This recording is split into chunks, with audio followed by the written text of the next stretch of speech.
अस्सलाम वालेकुम नाज़रीन, welcome to the late night show. मैं हूं बिलाल हुसैन। उम्मीद है आप खैरियत से होंगे और हमारा मुल्क इसी तरह शादबाद रहे। हमारे साथ आज मौजूद हैं शाहिद कुरैशी, जिनका ताल्लुक़ knowledge world skill development centre से। आप उनके फाउंडर हैं और टीचर ट्रेनिंग भी करते हैं, आप इवेंट ऑर्गेनाइज़र भी हैं। आप उनके साथ बात करने में बहुत मज़ा आएगा। आइए उनसे मिलते हैं। अस्सलाम वालेकुम। वालेकुम अस्सलाम। कैसे हैं आप? ठीक हैं? अल्हम्दुलिल्लाह, मैं तो ठीक हूँ। कैसे हैं आप? मैं बिल्कुल ठीक ठाक, खैरियत। शाहिद कुरैशी साहब, knowledge world skills development centre जिनके आप फाउंडर हैं, तो इसको कैसे स्टार्ट किया आपने और ये क्या है? आप कुछ अब इस पे रोशनी डालें। जी, मैं बिल्कुल बताना चाहूँगा। नॉलेज वर्ल्ड बेसिकली 2013 में हमने स्टार्ट किया, जो कि basically it was English language institute, जो कि इंग्लिश लैंग्वेज इंस्टीट्यूट था। और 2016 में हमने इसका नाम थोड़ा सा चेंज किया, नॉलेज वर्ल्ड, यानी हमने अब स्किल्स पे काम करना शुरू किया, तो इसका नाम हमने knowledge world skills development centre रखा।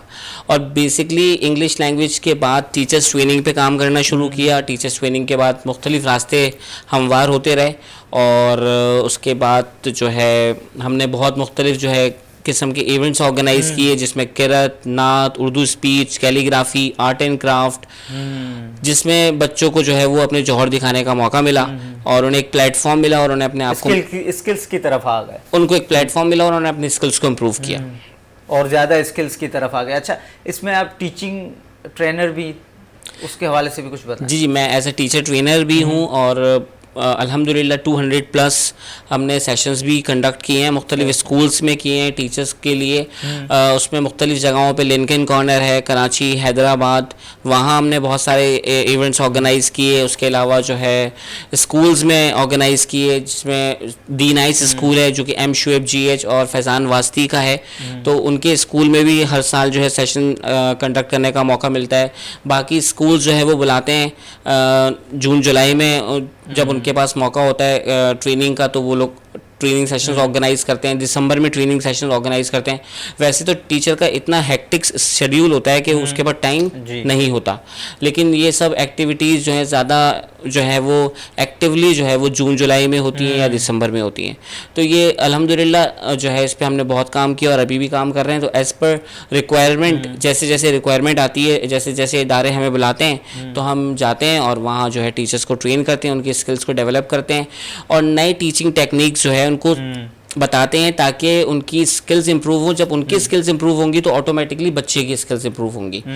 तो इस पे अल्हम्दुलिल्लाह काम किया, और फिर साथ साथ एज अ इवेंट ऑर्गेनाइज़र और इवेंट प्लानर हमने बहुत सारे मुख्तलिफ किस्म के इवेंट ऑर्गेनाइज़ किए, जिसमें मैंने आपको बताया टैलेंटेड स्टार्स कॉम्पिटिशन्स के नाम से हमने। अच्छा, ये टीचर्स, आपने काफ़ी टीचर्स से मिले होंगे अनगिनत, तो आपने क्या देखा ऐसा कि हमारे टीचर्स का लेवल कहाँ पर है, जो हमारे स्टूडेंट्स जिनको वो पढ़ा रहे हैं वो कितना आगे? क्योंकि दुनिया इतना फास्ट आगे बढ़ रही है, टेक्नोलॉजीज इतनी बढ़ गई हैं।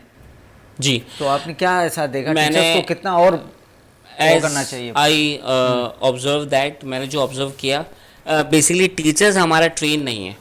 माजरत के साथ टीचर ट्रेन नहीं है, वो ट्रेनिंग लेना भी नहीं चाहता, और वो जाहिर सी बात है उसको कोई जॉब नहीं मिलती, तो उसको एक ही जॉब नज़र आती है कि मैं टीचर बन जाऊँ। तो वो जब अनस्किल्ड होगा तो जाहिर सी बात है जो बच्चे भी होंगे वो भी स्किल्ड नहीं होंगे, वो भी अनस्किल्ड होंगे। तो टीचर का ट्रेन होना बहुत ज़रूरी है, यानी एजुकेशन के साथ साथ टीचिंग साइकोलॉजी समझना ज़रूरी है। अगर उसको टीचिंग की फ़िलॉसफी ही नहीं पता कि what is the classroom organisation and management, classroom organisation management क्या है, how to teach, what should be the way to teach, कैसे पढ़ाना है, टीचिंग टेक्निक्स क्या है, टीचिंग स्ट्रेटजीज़ क्या हैं, तो जब एक्टिव लर्निंग स्ट्रेटजीज क्या है, बच्चे को कैसे एक्टिव कर सकते हैं, उसको कैसे एक्टिविटी में इंगेज करें कि वो उसको लर्निंग फन लगे। जो नालायक बच्चे होते हैं वो भी उसको एंजॉय करें। नॉर्मली होता है कि टीचर ही बेचारा जो है वो इतना स्किल्ड नहीं होता, तो इसीलिए जो है बच्चे भी उसका असर जो है वो हमारे टीचर्स, उसका असर जो है बच्चों पे भी नज़र आ रहा होता है। नहीं, मुझे अभी पिछले हफ्ते ही हमारे गेस्ट आए थे, उन्होंने कहा था कि टीचर, जो बच्चा नालायक हो जाता है, जो पढ़ता नहीं है सही से, उसमें टीचर का कसूर होता है। तो आप क्या कहेंगे इस बारे में कि टीचर्स को ध्यान देना चाहिए उसमें? नहीं, टीचर देखें, अगर मिसाल के तौर पे टीचर जो है वो अपना रोल अदा नहीं कर रहा, जो टीचर रोल है अगर वो परफॉर्म नहीं करेगा तो जाहिर सी बात बच्चा तो नालायक होगा। वो कैसे हो सकता है? उसके अल्फाजों से हो सकता है कि अगर वो बैड लैंग्वेज यूज़ कर रहा है, लैंग्वेज उसकी सही नहीं है, वो बच्चे को मार रहा है या बच्चे को जो है वो इतना ओवरलोड कर दिया है कि बच्चा जो है वो पुरानी चीज़ें जो समझ नहीं रहा और जो है नई चीज़ों की तरफ उसको लेकर आ रहे हैं, तो उसको समझना मुश्किल हो जाएगा। बेसिक तो आप उसकी पक्की करें। उसकी बेसिक फाउंडेशन अच्छी होना ज़रूरी है। जैसे अगर उसकी उर्दू अच्छी होना ज़रूरी है, उसकी इंग्लिश अच्छी होना ज़रूरी है, तो इसमें टीचर का रोल बहुत इंपॉर्टेंट है। अगर टीचर हो अच्छा तो बच्चे की किस्मत बदल सकता है, और अगर टीचर अच्छा ना हो तो समझ लें कि बच्चे की किस्मत तो वो बदल नहीं सकता, बल्कि बच्चे की किस्मत को जो है वो एक गलत रास्ते पे लेके जा सकता है, जिससे बच्चा भटक सकता है और बच्चा डीमोटिवेट हो सकता है और वो ये डिसाइड कर सकता है कि मैं अब नहीं पढ़ूंगा। और ये ऐसा होता है कि बच्चा प्लान कर लेता है कि अब मैंने इन टीचर से नहीं पढ़ना। तो टीचर को जो है वो बहुत उसमें जो है वो पेशेंस का होना बहुत ज़रूरी है। यानी अगर बर्दाश्त नहीं होगा टीचर में, टॉलरेंस नहीं होगा, तो वो एक अच्छा टीचर नहीं है। तो टीचिंग इज़ लाइक जो है एक ऐसा प्रोफेशन है जिसमें टीचर जो है वो एक रिफ्लेक्शन, यानी जैसा टीचर कर रहा होता है बच्चे उस चीज़ को देखकर सीख रहे होते हैं। अब टीचर के एक्शंस ही अगर सही नहीं है तो बच्चा भी ज़ाहिर सी बात है गलत चीज़ अडॉप्ट करेगा। तो टीचर जो है वो अपने आप को अगर अच्छे तरीके से लेकर जाएगा क्लासरूम में, अच्छा बिहेव करेगा, अच्छा उसका एटीट्यूड होगा। जैसे हम कहते हैं कि टीचर्स माँ बाप की तरह होते हैं, क्योंकि बच्चे भी माँ बाप को देख के सीखते हैं। एग्जैक्टली, टीचर रूहानी बाप होते हैं की तरह हैं बिल्कुल। और टीचर जो है वो शख्स होता है जो कि इंसान जो बच्चा होता है उसको जो है वो एक ऐसी जगह ले जाता है जो कि कामयाबी का रास्ता होता है। अच्छा, ऐसा तो नहीं है कि टीचर्स का कसूर ना हो, हमारा कोर्स सिलेबस ही इतना पुराना है या सिलेबस में तरक्की आ रही है? बहुत अच्छा सवाल आपने रेज किया कि आई रियली अप्रिशिएट दैट कि हमारा कोर्स भी जो है वो आउटडेटेड है और वर्कलोड बहुत ज़्यादा है। आजकल का दौर वो है कि बच्चे को आप एक्टिव लर्निंग सिखाएं, ज़्यादा से ज़्यादा ऐसी चीज़ें सिखाएं जिसमें उसको स्किल्स आएँ। अब दौर बदल गया है, ई कॉमर्स का दौर है, एआई पे है, हम फ्लॉपी डिस्क पढ़ रहे हैं। बिल्कुल एआई आर्टिफिशियल इंटेलिजेंस पर है और हम फ्लॉपी डिस्क को ही डिस्कस कर रहे हैं, जबकि वो सिस्टम का पार्ट ही नहीं है। तो हमें अपने कोर्स आउटलाइन को तब्दील करना चाहिए और हमें बच्चों को वो चीज़ सिखानी चाहिए जो कि उनके फ़ायदे मंद है। मिसाल के तौर पे अगर वो फाइवर बच्चा सीख लेता है कम उम्र में, 8 क्लास या 9 में या मैट्रिक में, तो वो ऑनलाइन घर पे बैठ के अर्निंग कर सकता है। अब उसके मुख्तलिफ डोमेन है, जैसे वो अगर ग्राफिक्स डिज़ाइनिंग में काम कर रहा है, लोगो वगैरह, तो लोगो बना रहा है तो वहाँ से अर्निंग कर सकता है। अगर वो कंटेंट राइटिंग कर रहा है तो अच्छा कंटेंट प्रोड्यूस करके भी पैसे कमा सकता है। तो there are many ways to earn money, बहुत सारे मुख्तलिफ तरीके हैं जिसके ज़रिए बच्चा जो है वो पैसे कमा सकता है। बस उसको डायरेक्शन की कमी होती है बेसिकली। अगर टीचर या पेरेंट्स या कोई मेंटोर उसकी लाइफ में आ जाए और उसको सही डायरेक्शन दे दे, तो बच्चा उसी सिमत में चलता है और फिर अपनी डायरेक्शन के अंदर जो है आगे बढ़ता है और कामयाब हो जाता है। अब मैं अपने बारे में कहूँ कि जैसे मैंने स्टार्ट किया, तो यही पूछने वाला था, आप कैसे स्टूडेंट थे और कैसे आपने? मैं एक अच्छा स्टूडेंट नहीं था, बिल्कुल नॉर्मल एक एवरेज स्टूडेंट था और मुझे नहीं पता था कि मेरा फ्यूचर क्या है। और ये आप अपनी वजह से थे, आपको टीचर अच्छे नहीं मिले? ये भी सवाल है। टीचर तो माशाल्लाह अच्छे मिले, लेकिन ये है कि I was not told the correct direction कि मुझे जाना कहाँ है। बस मैंने मैट्रिक किया और इंटर किया, ग्रेजुएशन किया और मुख्तलिफ चीज़ें कोर्सेज वगैरह करता रहा। उसके बाद जो है वो एक ऑफिस में मैंने जॉब की एज अ कंप्यूटर ऑपरेटर, और उसके बाद मेरी इंग्लिश अच्छी नहीं थी, मैंने अपनी इंग्लिश को इम्प्रूव किया क्योंकि स्कूल में इम्प्रूव नहीं हुई थी। तो जब अपनी इंग्लिश को इम्प्रूव किया तो उसकी इम्प्रूव करने के बाद जो है वो मैंने जो है वो इंग्लिश लैंग्वेज टीचिंग शुरू की, पढ़ाना शुरू की।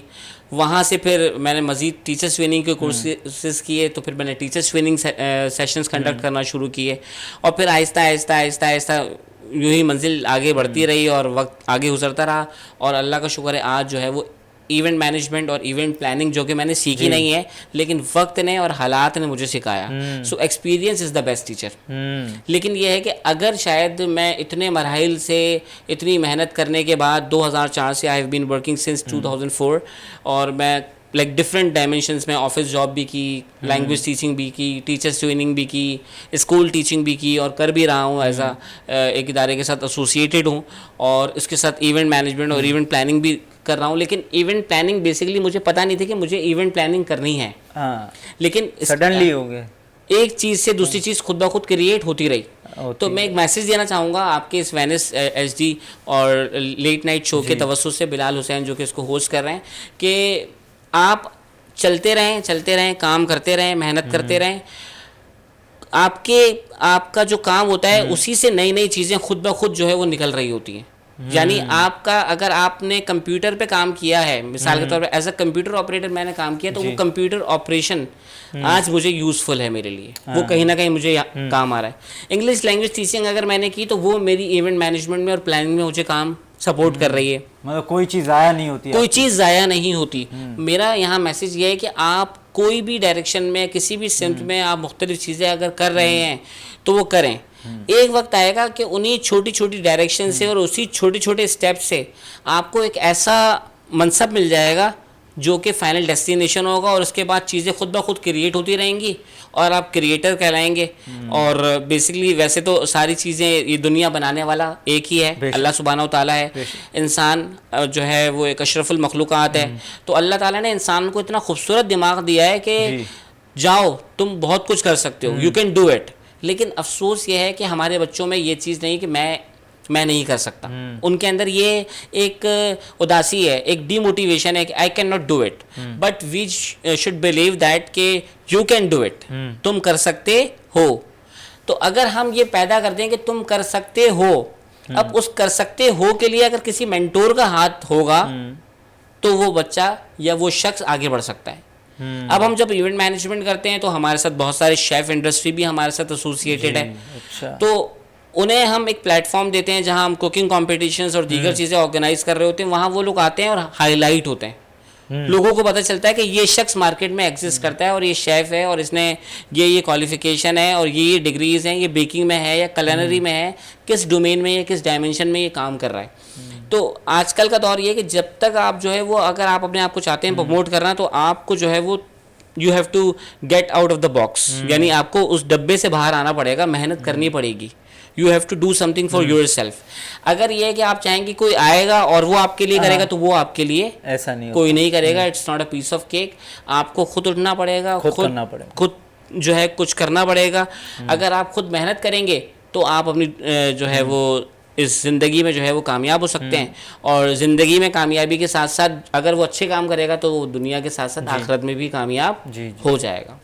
अच्छा, प्राइवेट सेक्टर्स के जो बड़े बड़े स्कूल हैं और फिर गवर्नमेंट के स्कूल भी हैं काफ़ी बड़े बड़े, उनके टीचर्स में क्या फ़र्क है और उनके बच्चों में, स्टूडेंट्स में क्या फ़र्क है? देखें, क्योंकि हम प्राइवेट स्कूल में नॉर्मल 70 से 80% जो बच्चा प्राइवेट पढ़ रहा है यहाँ पे, सही है, वो उसने कॉलेज तो जाना ही गवर्नमेंट में। जी बिल्कुल ऐसे ही है, 70 to 80%। जी। तो इसी दरमियान में थोड़ा बैलेंस आउट नहीं हो रहा उनकी पढ़ाई का? नहीं, देखिए अब मिसाल के तौर पे देखिए, गवर्नमेंट एजुकेशन और प्राइवेट एजुकेशन दोनों ही अपनी अच्छी कोशिश कर रहे हैं, हम किसी की बुराई नहीं करेंगे। दोनों अच्छा काम कर रहे हैं और दोनों को अच्छा काम करना चाहिए कि जहाँ टीचर्स को फैसिलिटेट किया जा रहा है और वहाँ सैलरी पैकेज भी बहुत अच्छा है गवर्नमेंट में, और रिटायरमेंट के बाद उनको पेंशन भी मिलती है और जो है ग्रेजुटी भी मिलती है, तो बहुत बेनिफिट्स हैं एज़ कम्पेयर टू प्राइवेट। वो सारे बेनिफिट्स नहीं हैं। अगर इस प्राइवेट सेक्टर्स को बेनिफिट्स भी दिए जाएँ तो बहुत, यानी ये टीचर भी जो है दिल लगा कर काम करेगा। लेकिन ये है कि दोनों एजुकेशन सिस्टम में अच्छा काम हो रहा है और नए नए टीचर्स भी आ रहे हैं और अब तो नई हायरिंग भी हुई है, नए टीचर्स हैं, नया जोश है, नया जज्बा है। तो दोनों डायमेंशन में जो है वो अच्छा काम हो रहा है। और टीचर्स तो टीचर हैं माशाल्लाह से, इसकी हम बुराई तो कर ही नहीं सकते। टीचर तो वो शख्स है जो कि बच्चे की जहन साजी करता है। तो चाहे वो गवर्नमेंट सेक्टर का हो चाहे वो प्राइवेट सेक्टर को, दोनों ही अच्छा काम कर रहे हैं। लेकिन ये है कि अगर वो जाहिर सी बात है अपने काम में जो है वो खुद इखलाकी से उस काम को नहीं करेंगे तो जाहिर सी बात है उनकी आखिरत में पकड़ होगी। तो हमें बीइंग अ टीचर जो है वो ये समझना चाहिए कि हम उस मनसब पर हैं कि अगर हम अपने काम में बच्चों के साथ ज़्यादती करेंगे तो इसका जवाब हमें रोज़े मैशर देना पड़ेगा। तो हमें इस चीज़ के लिए तैयार रहना चाहिए, हमें दिल लगाकर मेहनत से पढ़ाना चाहिए और बच्चों का फ्यूचर जो है बनाने पर तवज्जो देनी चाहिए कि बच्चे हमारे जो हैं वो कामयाब हो जाएं। मुल्क की सूरत हाल पर बात करते हैं कि नई जनरेशन इस इन्फ्लेशन के वक्त बाहर जा रही है, जिनके पास डिग्री है उनके पास नौकरी नहीं है। तो उस जनरेशन को आप क्या कहेंगे, क्योंकि आप मोटिवेशनल स्पीकर भी हैं। बिल्कुल बिल्कुल, मैं as a motivational public speaker I would say that कि जा रहे हैं लोग, जाहिर सी बात, जो देखें अफोर्ड कर सकते हैं वो तो अब यहाँ से सेटल डाउन हो रहे हैं बाहर जी। वो तो हो रहे हैं, ये बात।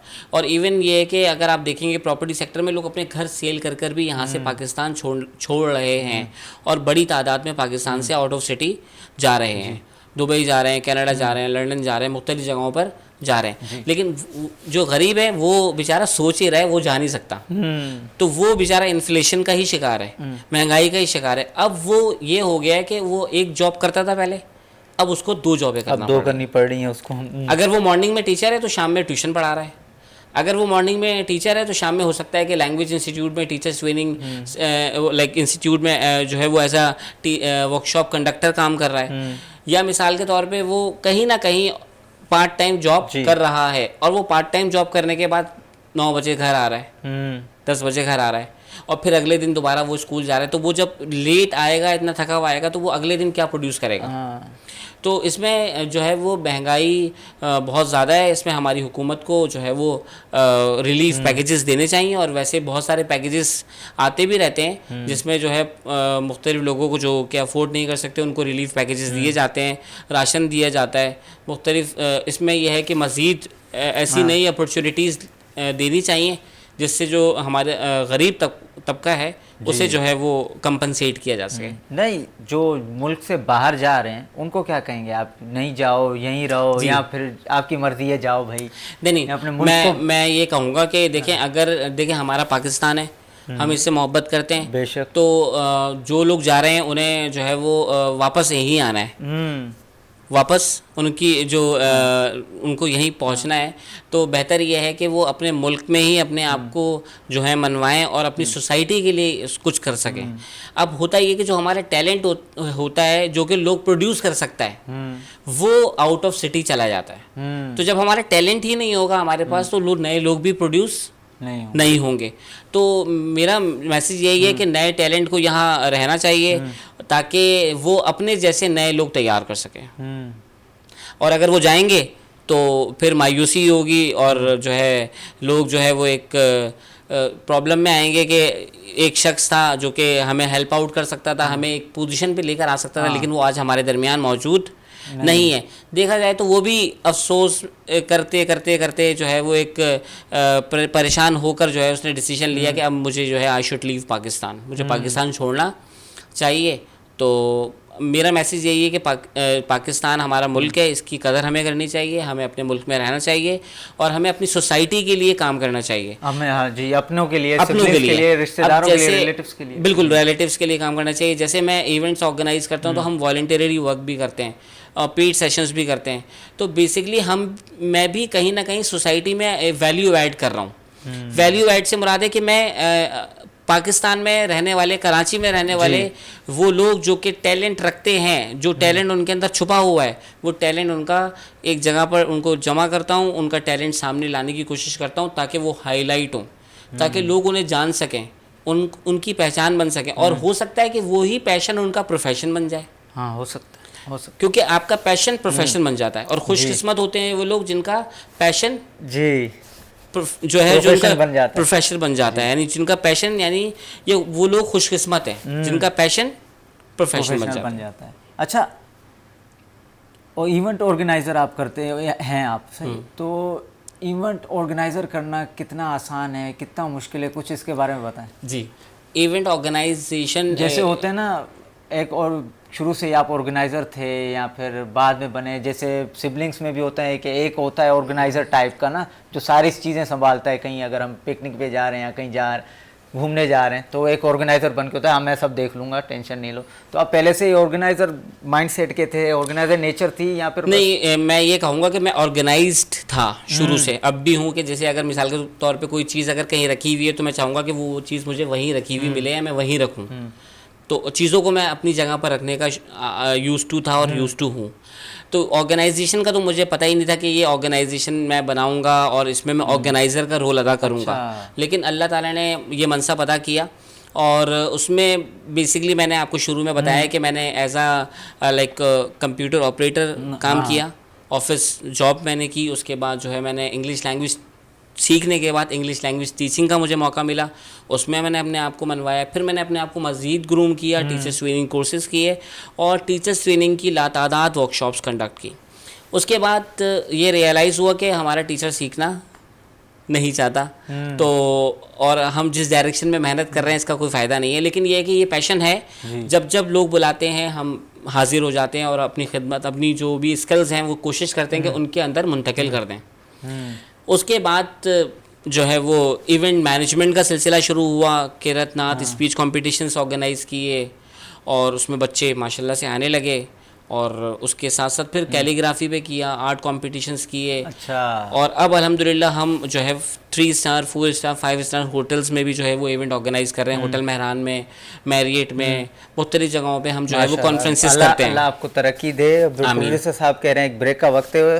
राशिद कुरैशी साहब से हमने बहुत अच्छी बातें की और भी मज़ीद भी करेंगे, वो हमें बहुत मोटिवेट कर रहे हैं, आपको भी मोटिवेट कर रहे होंगे। मिलते हैं ब्रेक के बाद।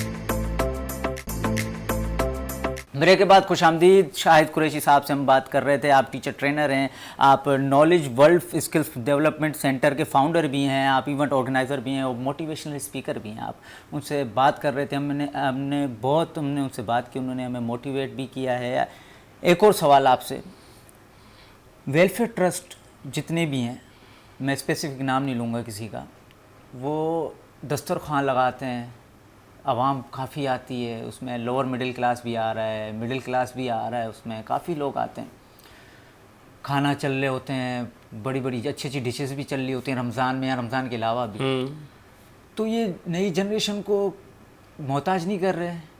ये जो अगर बेरोज़गार है उसमें ये आदत नहीं डाल रहे, वो बस आओ ले जाओ। नहीं, बिल्कुल सही कह रहे हैं बिलाल भाई। वैसे देखा जाए तो अगर ना करें वो लोग जो भी वेलफेयर ऑर्गेनाइजेशंस हैं, तो हमारे पास इन्फ्लेशन इतनी ज़्यादा है कि लोग जो है वो भूखे सोएंगे और मरना शुरू हो जाएंगे। नहीं, कोई आप उनको काम भी दे सकते हैं, आप उनको कोई एक स्किल भी दे सकते हैं, ऐसा भी तो कर सकते हैं। जी, वो भी कर सकते हैं उनको, और वो ऐसा कर भी रहे हैं। बहुत सारे इदारे जो कि बड़ा अच्छे अच्छे कोर्सेज अनाउंस किए हैं, जैसे बनो काबिल का 2.0 कल उसका संडे को टेस्ट है, तो वो अपॉर्चुनिटीज़ दी जा रही हैं। बहुत सारे मतलब इदारे जो कि computer free of cost course सिखा रहे हैं। तो ऐसा नहीं है कि सिर्फ जो है वो फूड सेक्टर में ही मतलब ये है कि लोगों को हेल्प आउट किया जा रहा है, लेकिन ये है कि उसके अलावा भी जो है वो दूसरी चीज़ों में भी हेल्प आउट किया जा रहा है, कोर्सेज भी कराए जा रहे हैं ताकि हमारी जो यूथ है वो स्किल्ड हो सके।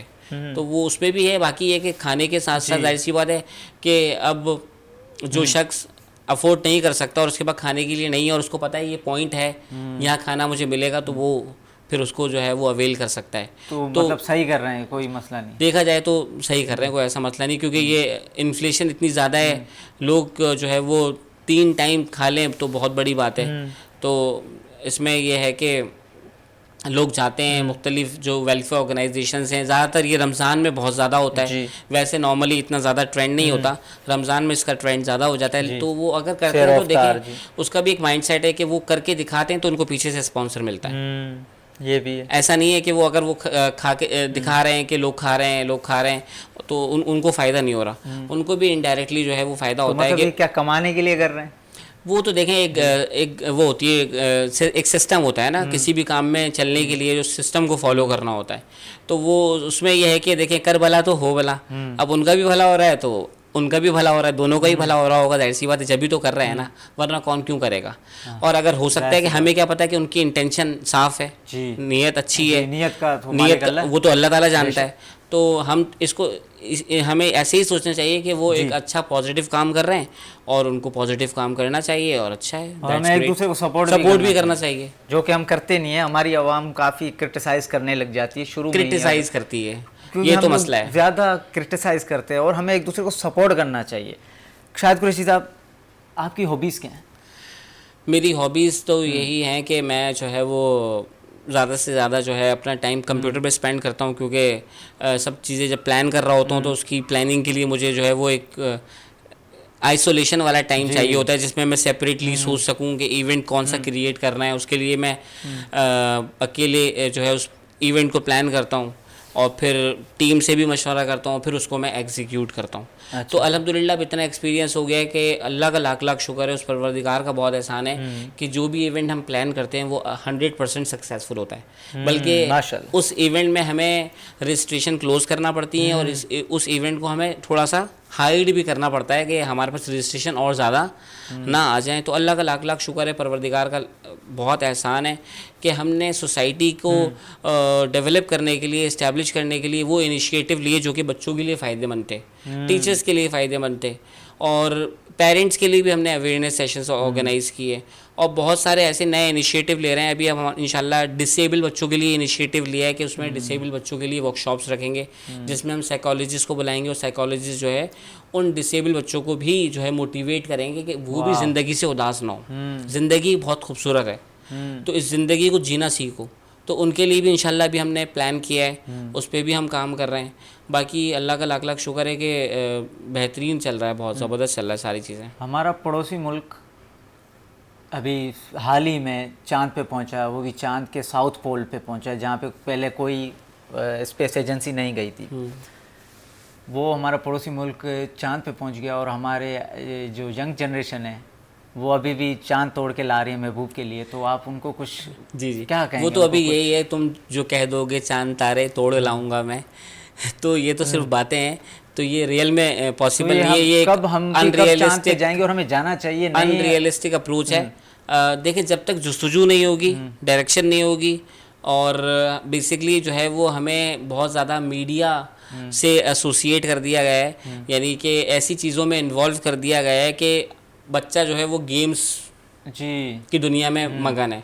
उसका दिमाग जो है ऐसी चीज़ों में जो है वो, उसके हाथ में टैबलेट है, उसके हाथ में मोबाइल है, वो गेम्स खेल रहा है, वो यूट्यूब पे जो है वो कार्टून्स देख रहा है, तो उसको इतना एंगेज कर दिया है कि वो मुस्तकबिल में फिजिकल एक्टिविटीज़ भी, वो फिजिकल एक्टिविटीज़ ख़त्म हो गई, वो मुस्तकबिल में आगे कुछ करने का सोच ही नहीं रहा। उसकी दुनिया महदूद है, बस वो गेम्स, नूडल्स, और जो है वो बस स्कूल गए, टाइम स्पेंड करके आ गए, स्कूल गए, सिपारा पढ़ा और आके वहाँ पे भी टाइम गुजारना है, वो भी टाइम पास करना है, वो भी उसमें भी कोई वो नहीं है। तो ये है कि देखें, डायरेक्शन अगर होगी तो पाकिस्तान भी पीछे नहीं है।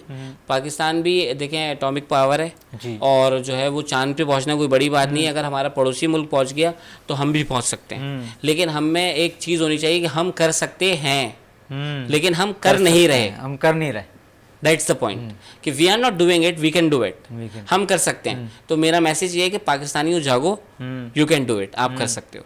अभी आप ने थोड़ी देर पहले इस बारे में बात की कि वीडियो गेम्स में लगी हुई है, कार्टून में लगे हुए, या मतलब उनके हाथ में एक टीवी। आजकल आप देखिए 2.5 साल 3 साल का बच्चा मोबाइल ऑपरेट कर रहा होता है।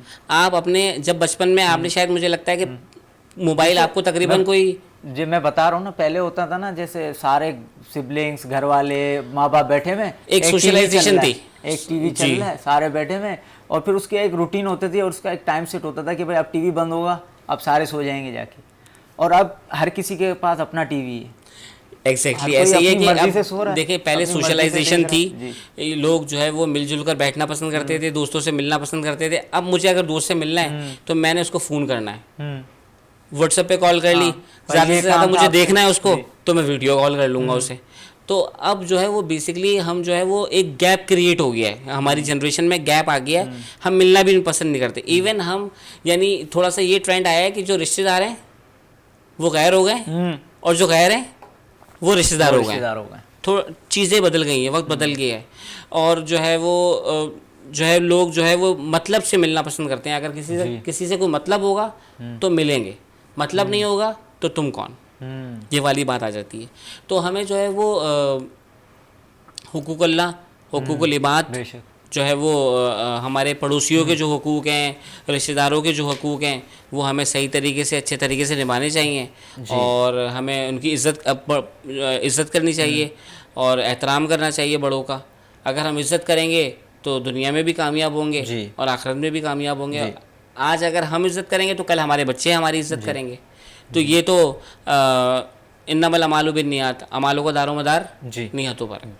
तो जैसा आप बोओगे वैसा काटोगे। तो हम टेक्नोलॉजी का गलत इस्तेमाल कर रहे हैं। बिल्कुल एग्जैक्टली बिलाल भाई, टेक्नोलॉजी का बच्चे गलत इस्तेमाल कर रहे हैं। बच्चे 2.5-3 साल के जो है वो वो चीज़ें देख रहे हैं, मतलब ये है कि कार्टून्स देख रहे हैं तो 2-2 घंटे कार्टून्स देख रहे हैं।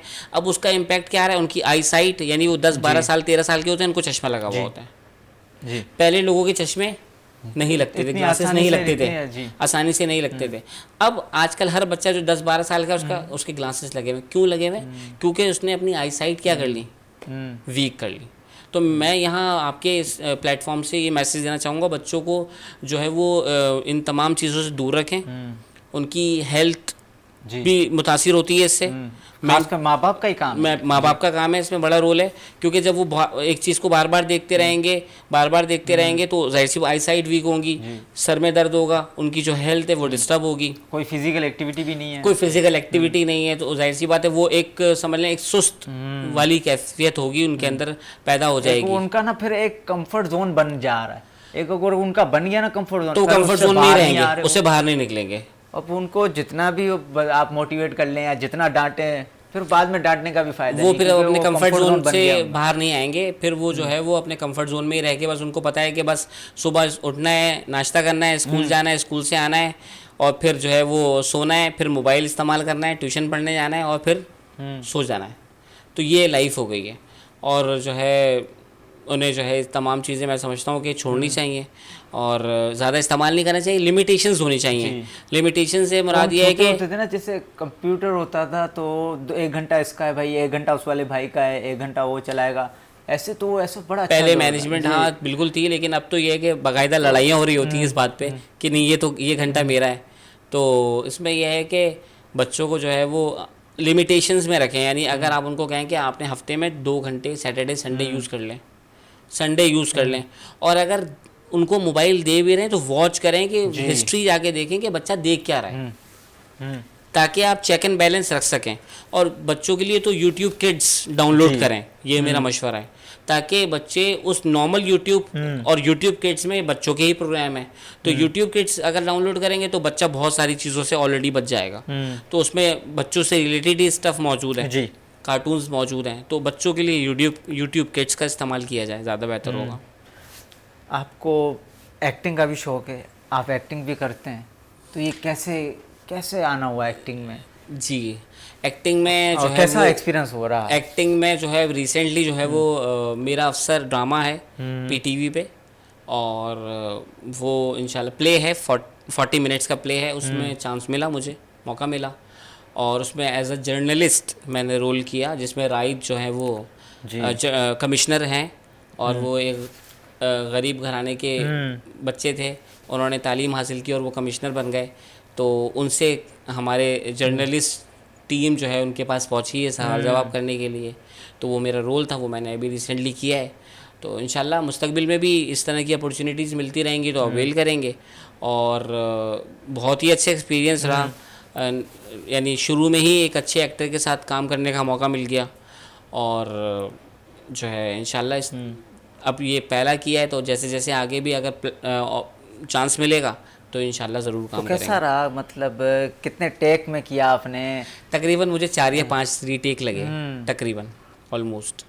तो मतलब आपको अच्छा लगा और आप भी सोच रहे हैं आगे भी करेंगे? नहीं, मैं जो है बस कोई प्लान नहीं था कि मैंने करना है, लेकिन ये कि अपॉर्चुनिटी मिली तो मैंने कर लिया है। क्योंकि मैं खुद मसरूफ़ हूँ इवेंट मैनेजमेंट में और दीगर चीज़ों में, तो मेरा कोई प्लान नहीं था कि मैंने जाना है इस तरफ, लेकिन ये कि एक अपॉर्चुनिटी आई तो मैंने अवेल कर ली। अगर आगे भी कोई अपॉर्चुनिटी मिलेगी तो कर लूँगा, लेकिन कोई वो नहीं है, विलिंग नहीं हूँ कि मुझे एक्टिंग में आगे जाना है, या कोई भी रोल मिलेगा तो मैं उसको, अगर मैं नहीं चाहूँगा कि बहुत बड़ा रोल मिले, छोटे छोटे रोल अगर मुझे मिलेंगे तो उस पर मैं काम करूँगा। तो आपको कोई फेवरेट एक्टर? मैं टीवी इतना देखता नहीं हूँ तो मुझे इतनी मालूमात नहीं है, लेकिन यह है कि एक्टर्स तो बहुत सारे हैं, लेकिन यह है कि इस डायमेंशन में अभी समझ लें एक तरीके से नया आगाज़ है जी।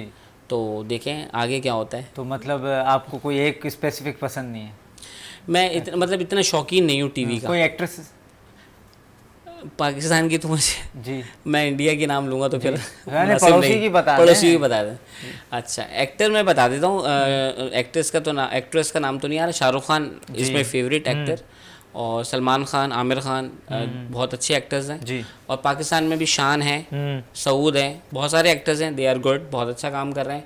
और पाकिस्तानी फिल्म इंडस्ट्री भी बहुत आगे तरक्की कर रही है, बहुत तरक्की आगे कर जा रही है रही और है, उनको करने भी और चाहिए। ड्रामे भी बहुत अच्छे अच्छे बना रहे हैं और ड्रामे- बहुत अच्छा काम हो रहा है, और हमारे पास बड़ा यंग टैलेंट मौजूद है। जी। तो मैं कहता हूँ कि अगर आप में टैलेंट है तो आप ज़रूर अपने टैलेंट को जो है वो अच्छा, ये हाईलाइट करें। पड़ोसी मुल्क के हमारे जो पहले ना ड्रामे बहुत उरूज पे हो गए थे, खास करके हमारे मुल्क में से ही इतनी उनको रेटिंग मिल रही थी कि उनके 500-500 एपिसोड बन रहे थे किसी दौर में, हाँ हमारे पड़ोसी मुल्क के ड्रामों की। तो अचानक बंद हो गए, सही यहाँ पे आना। तो हमारे ड्रामा पहले से अब हमारे ड्रामे तो उन लोग वो भी कॉपी करते हैं, आज भी कॉपी कॉपी करते हैं, बिल्कुल ड्रामा copy करते इंडस्ट्री में हमारे ड्रामा जो हैं वो Copy बहुत होते हाई हैं। लेवल के हैं, बिल्कुल। और वो कॉपी करते हैं। थिएटर को भी कॉपी करते हैं, वो थिएटर के प्ले को हैं, भी। थिएटर तो करते हैं। तो आप क्या लगता है, सही हुआ ये? नहीं, वो सही हुआ, क्योंकि जाहिर सी बात है जो हमारी इंडस्ट्री थी, जो पाकिस्तान टेलीविज़न इंडस्ट्री थी, तो वो तो बैठ रही थी ना, तो लोग पाकिस्तानी ड्रामास देखना पसंद नहीं करते थे, बहुत कम हो देखते गया थे, था। बहुत कम हो गया था। तो वो जब ख़त्म हुआ तो अब लोग जो है वो उस तरफ डाइवर्ट हुए और बहुत अच्छे अच्छे ड्रामे जो हैं वो बन रहे और हैं। एक हमारे अंदर इंडियन कल्चर आ गया था, बिल्कुल ऐसे आपको ही है, पता होगा, आपको याद आ रहा होगा, एक इंडियन कल्चर हो गया था। बिल्कुल ऐसे ही है। लेकिन ये है कि अब अच्छा अपनी काम हो रहा है, तेजी भूल गए थे। बिल्कुल ऐसे ही है, अब अच्छा काम हो रहा है, और जो है एक्टर्स भी नए आ रहे हैं, एक्ट्रेस भी नए आ रहे हैं, नए चेहरे हैं, नया टैलेंट है, नया खून है, और अच्छा काम कर रहे हैं बहुत। तो मतलब बंद होने चाहिए, अच्छा था, बंद हो गए। नहीं, वो तो अगर अब तो माशाल्लाह से हमारा ये जो काम है इतना अच्छा हो रहा है कि अगर वो करें भी तो ये है कि लोग पाकिस्तानी चीज़ों को, पाकिस्तानी ड्रामास को देखना पसंद करते हैं, लाइक करते हैं। तो अगर वो भी चलें तो वो उससे कोई मतलब ये कि इतना फ़र्क नहीं पड़ता, दोनों जो है वो मिलकर जो है वो अपना काम कंटिन्यू कर सकते हैं। प्राइवेट सेक्टर में मैं वापस उस पर आ जाता हूँ, एजुकेशन सिस्टम पे। प्राइवेट सेक्टर में स्कूल के अलावा बड़े बड़े कोचिंग सेंटर्स हैं, सही है। कोचिंग सेंटर्स में क्या पढ़ाई वाकई में होती है? आपका जाना हुआ है, नहीं हुआ है?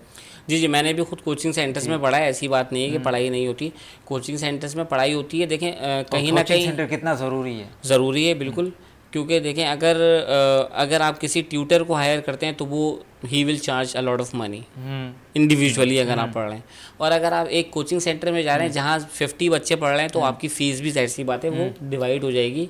अगर आप होम ट्यूटर ले रहे हैं तो आपको 10-15 हज़ार कम से कम ट्यूशन के देने होंगे, लेकिन आप कोचिंग में वहीं 2,500, 3,000 या 4,000, 5,000 दे रहे होंगे, तो आपकी जो कॉस्ट है वो कम हो जाएगी।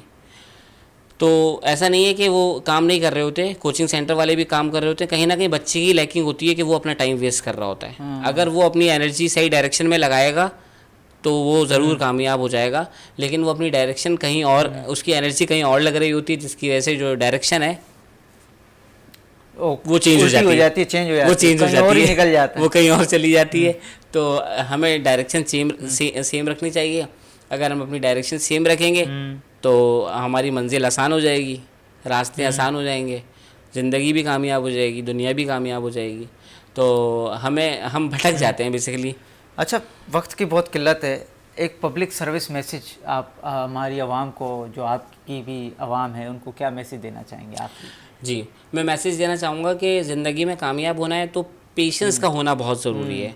अगर हमारे अंदर पेशेंस नहीं होगा, सबसे बड़ा मसला ये है कि हम जो है अपने जज्बात खो बैठते हैं, हम कोई भी डिसीजन जो है वो जज्बाती में ले लेते हैं, जिसकी वजह से हमें जो है परेशान होना पड़ता है। तो अपने अंदर सब्र पैदा करें, टॉलरेंस पैदा करें, बर्दाश्त पैदा करें, और पेरेंट्स की इज़्ज़त करें, ठीक है, क्योंकि वालिदैन वो चीज़ें जो एक दफ़ा चले गए तो दोबारा वापस नहीं आएंगे, दोबारा नहीं आएंगे। हमें उनकी इज़्ज़त करनी चाहिए, उनका एहतराम करना चाहिए, उनका ख्याल करना चाहिए, और हमारे अंदर पेशेंस का होना बहुत ज़रूरी है। और डायरेक्शन हमें सेम रखनी चाहिए। ऐसा नहीं है, मतलब ये कि या तो होता ही है नॉर्मली कि हमें डायरेक्शन का ही नहीं पता होता हमें जाना कहाँ है। तो जब आपको पता ना हो डायरेक्शन को तो आप अपना मेंटोर तलाश करें जी, कि हु इज़ माई मेंटोर, कौन मुझे गाइड करेगा, कंफर्ट जोन से निकलें आप। कंफर्ट जोन से निकलें, थोड़ा सा अपने आप को उस जोन में लेकर आएँ कि जिसमें थोड़ी सी दिक्कत हो, परेशानी हो। आप अपने आप को परेशानी में डालें, मेहनत करें, मेहनत तलब काम करें। तो अगर आप अपने आप को मेहनत तलब काम में डालेंगे तो आपके आगे के रास्ते आसान होना शुरू हो जाएंगे। तो patience, tolerance, discipline, direction, consistency, मुस्तकिल मिजाजी होना ज़रूरी है। अगर कंसिस्टेंसी नहीं होगा कि कभी कुछ किया तो कभी कुछ किया तो कभी कुछ किया, तो होगा ये कि कुछ भी नहीं हुआ। हमारा मसला क्या है कि कोई मसला नहीं है, कोई मसला नहीं है, हाँ, जबकि point, मसला है। जी, ठीक है, so there are so many problems like मसला कश्मीर मसला है, ठीक है, गुर्बत इन्फ्लेशन मसला है, ठीक है।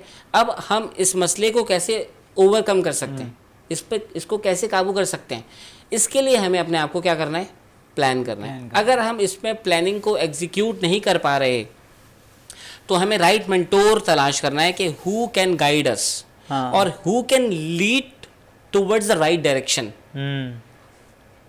कौन हमें सही डायरेक्शन में गामजन कर सकता है, कौन हमें जो है वो सही रास्ता दिखा सकता है। तो अगर वो सही मेंटोर उसको मिल जाएगा तो उसकी जो दुनिया है, जो कि एक उदासी वाली दुनिया थी और वो डीमोटिवेशन स्टेट में था कि नहीं मैं कुछ नहीं कर सकता और मैंने कुछ नहीं किया, तो उसको रास्ता मिल जाएगा। लेकिन होता ये है कि जब उसको रास्ता मिल जाता है तो वो अपने मेंटोर को ही भूल जाता है। तो अपने मेंटोर को भी नहीं भूलना चाहिए, उनकी भी रिस्पेक्ट करनी चाहिए। तो अगर आप जो है अपने मेंटोर्स की इज्जत करेंगे, उनकी रिस्पेक्ट करेंगे, उनके साथ अच्छा बर्ताव करेंगे, उनकी इज्जत करेंगे, तो आप हर शोबे में कामयाब होंगे। चलें जी, बस चलें जी, बहुत अच्छी उन्होंने स्पीच दी है शाहिद कुरैशी साहब ने, हमें बहुत मोटिवेट किया, उनसे बात करके हमें बहुत अच्छा लगा। ट्रेनिंग के हवाले से, उनके knowledge world skill development skills centre के हवाले से, इवेंट ऑर्गेनाइज़र के हवाले से उनसे हमने बात की, उन्होंने हमें मोटिवेट किया, उनकी ज़िंदगी के हवाले से बात की।